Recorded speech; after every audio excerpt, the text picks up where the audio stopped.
3-1 terminó el capítulo pasado con un tiro del Tigre de Hyuga a pase de Oliver que reventó la red. Oliver empezó un poquito flojo, pero ya despertó. Como decía, 3-1 en 21 minutos. Imaginen las posibilidades. Para responder la pregunta del capítulo pasado, Pascal está inspirado en Jorge Valdano, exjugador y entrenador argentino y también del Real Madrid. La pregunta de este capítulo en el minuto que aparece en pantalla. Bueno gente, hoy en otro resumen anime, Supercampeones capítulo 15. It's showtime.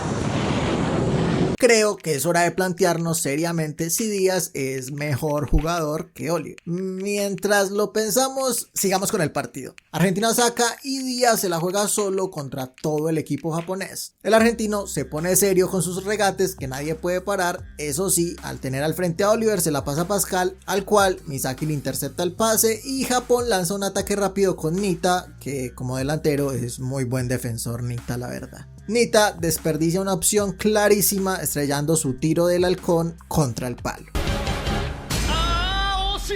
Para que te traguen. Ahora que Japón se despertó, el juego está mucho más parejo. Oliver sigue por todas partes a Díaz, que no está tan libre y cómodo como al principio, y los otros argentinos que se consiguen su espacio no son lo suficientemente buenos como para hacerle un gol a Richard. Entonces, por ese lado, bien. En cambio, por el lado de Japón, la misma cosa. Todo muy parejo entre los genios y siempre para poder pasar a Díaz, Oliver tiene que pasar el balón y como los japoneses tienen mejores jugadores de soporte, entonces empiezan a sacar un poquito de ventaja y a tener el control del partido. Bien. Excelente. Todo está saliendo muy bien. Cuando se está acabando el primer tiempo, la última jugada es para Japón. Los hermanos Koryoto o Tachibana usan su técnica aérea evolucionada aprovechando la fuerza de Jito, el gigante. Misaki se abre paso por el centro del campo, se la pasa a Oliver que le saca medio segundo a Díaz, hace un centro como con la mano para que los hermanos lleguen volando y hagan su tiro gemelo. Imposible de parar y de ver para el arquerito argentino. Cosas que no pasan con el Dibu.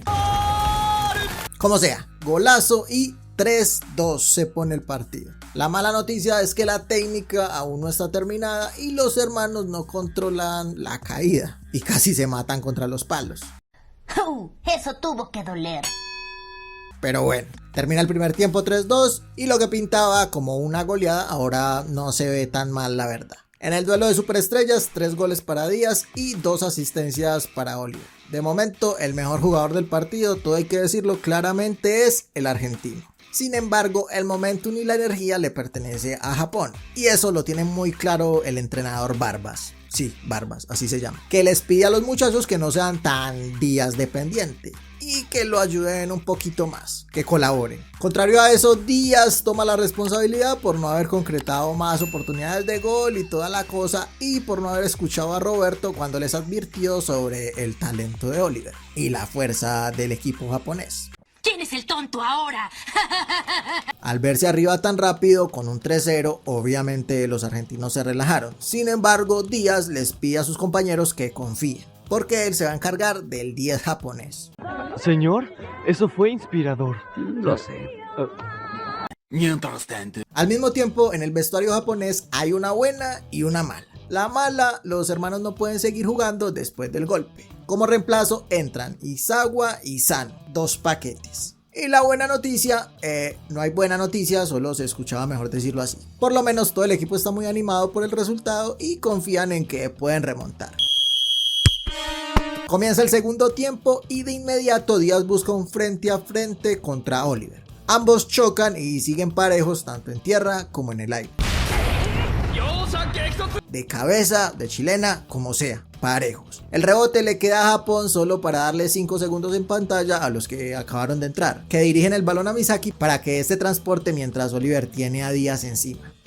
Pero el Capi se saca los prohibidos y copia los movimientos del primer gol de Díaz. Se tira una chilena que el número 10 contrarresta con una chilena defensiva. Díaz logra despejar el balón y evitar que Oliver marque su gol. Estuvo cerca. Así pues, Argentina empieza el contragolpe, el central Galván tiene un choque de gigantes con Jito, ambos equipos lo están dando todo en cada pelota y Pascal se la da a Díaz que saca un tiro con chanfle relámpago al cual Oliver no llega. Esta se la gana el 10 argentino. pero Richard hace su mejor esfuerzo y despeja el balón. Sin embargo, hay rebote, que termina en un choque de patadas giratorias entre el arquero japonés y el genio argentino. Choque que obviamente gana el arquero, que tiene más fuerza en las piernas por su pasado de karateca. Ya saben. ¡Un clásico! En fin, no hay tiempo para respirar. Matsuyama deja a 3 argentinos atrás e inicia la contra. El balón pasa por Misaki y Misaki se la pasa a Hyuga, que ve su remate frustrado por el esfuerzo de Pascal. Bien ahí, Pascal. Sin embargo, Hyuga también sabe hacer giros en el aire y toda la cosa, y le da un pase de tacón a Oliver. Otro choque de chilena se produce, sí, uno más, y si no lo han notado, Oliver no ha tenido ni un tiro liberado en el juego. Sin embargo, Misaki corría solo por el costado y el Capi logra darle el pase. Así pues, Misaki queda solo y pone el partido 3 iguales. Partidazo. Problema resuelto. ¿Qué partidos nos tocan? Y bueno, gente, como les dije, la pregunta futbolera del capítulo, con la mano en el corazón, ¿es Díaz mejor jugador que Oliver? Para mí sí, solo que Oliver tiene mejor equipo y es el protagonista. ¿Ustedes qué opinan? Ya saben, si les gustó y son nuevos en el canal, suscríbanse, que me ayudaría un montón. Denle un like bien brutal, activen la campana, muchas gracias por ver el video y hasta el próximo resumen. Hasta pronto.